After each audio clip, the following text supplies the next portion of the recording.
Jueves 29 de agosto, el martirio de San Juan Bautista, 21ª semana de tiempo ordinario. Del Santo Evangelio según San Marcos, capítulo 6, versículos del 17 al 29. En aquel tiempo, Herodes había mandado a apresar a Juan el Bautista y lo había metido y encadenado en la cárcel. Herodes se había casado con Herodías, esposa de su hermano Filipo, y Juan le decía: «No te está permitido tener por mujer a la esposa de tu hermano». Por eso Herodes lo mandó a encarcelar. Herodías sentía por ello gran rencor contra Juan y quería quitarle la vida, pero no sabía cómo, porque Herodes miraba con respeto a Juan, pues sabía que era un hombre recto y santo, y lo tenía custodiado. Cuando lo oía hablar quedaba desconcertado, pero le gustaba escucharlo. La ocasión llegó cuando Herodes dio un banquete a su corte, a sus oficiales y a la gente principal de Galilea, con motivo de su cumpleaños. La hija de Herodías bailó durante la fiesta, y su baile le gustó mucho a Herodes y a sus invitados. El rey le dijo entonces a la joven: «Pídeme lo que quieras, y yo te lo daré». Y le juró varias veces: «Te daré lo que me pidas, aunque sea la mitad de mi reino». Ella fue a preguntarle a su madre: «¿Qué le pido?».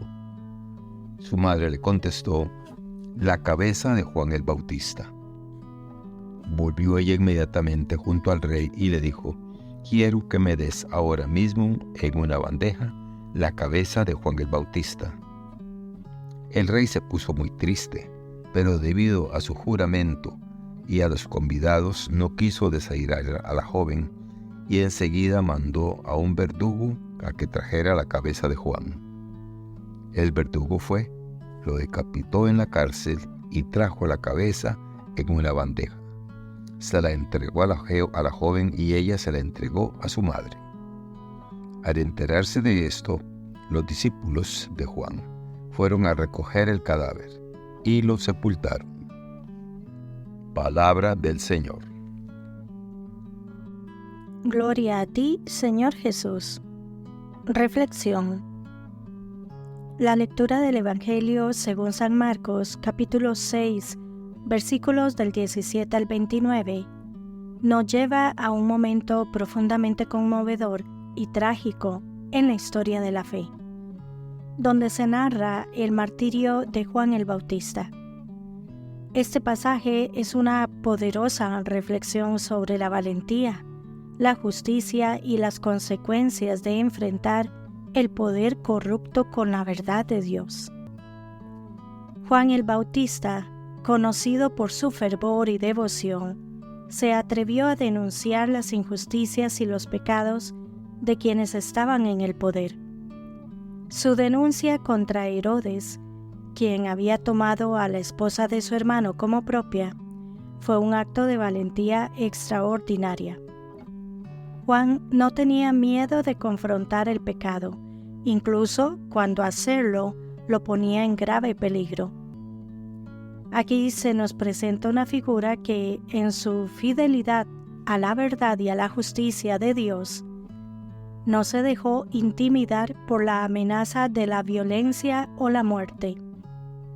El relato también destaca la cobardía de Herodes, quien, aunque respetaba y temía a Juan por su santidad, cedió a la presión de su esposa Herodías y a las promesas que hizo en un momento de debilidad y orgullo.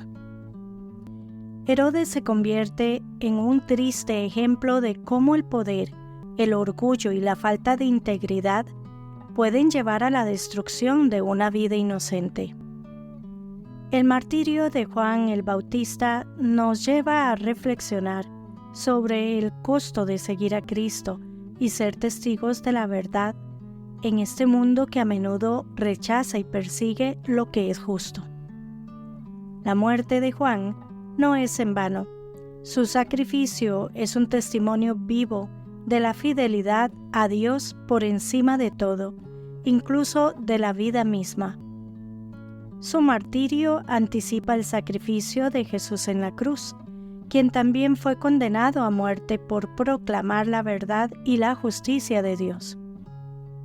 En nuestra propia vida somos llamados a imitar esa valentía de Juan, a ser testigos de la verdad en nuestras palabras y acciones, y a recordar que aunque el mundo pueda despreciar o incluso perseguir a aquellos que siguen a Cristo, nuestra recompensa está en la fidelidad a Dios y en la promesa de la vida eterna. El sacrificio de Juan el Bautista nos deja una lección imperecedera sobre la importancia de la coherencia en la fe, el valor de proclamar la verdad sin importar las consecuencias y la certeza de que, en medio de la adversidad, Dios siempre está con aquellos que le son fieles. Este es un llamado a reflexionar sobre nuestra propia disposición a defender lo que es justo y verdadero, confiando en que Dios nos dará la fortaleza necesaria para enfrentar cualquier desafío que venga como consecuencia de nuestra fe. Que Dios les bendiga y les proteja.